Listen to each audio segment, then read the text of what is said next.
tunne mul on kogu aeg sees olnud, et ei pea alati teistmoodi tegema, jätma alati hoopis teistsuguse märgi maha, mitte nii, nagu kõik teevad.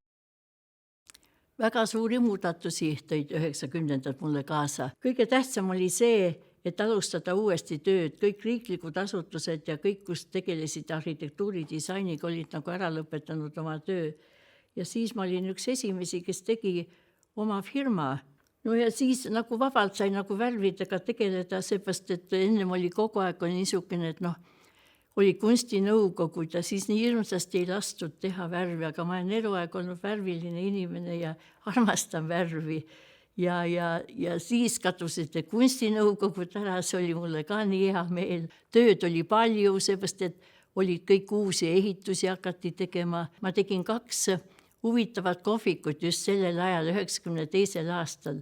Oli Corrida kohvik, mis muutus niisuguseks väga põnevaks kohaks, kus kõik käisid koos. Ja teine oli see kohvik Pärl, see oli nagu kämpkoht, muutus selleks. Saigi kõike teha nagu süda soovis.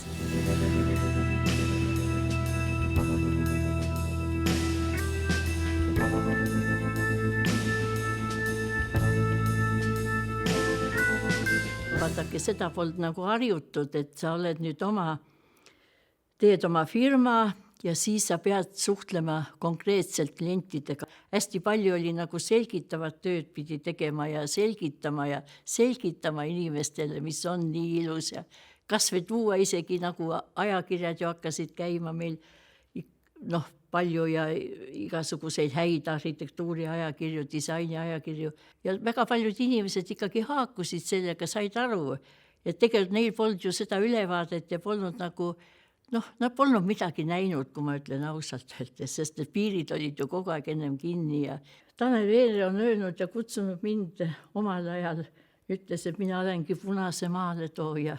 See lause mulle nii meeldib,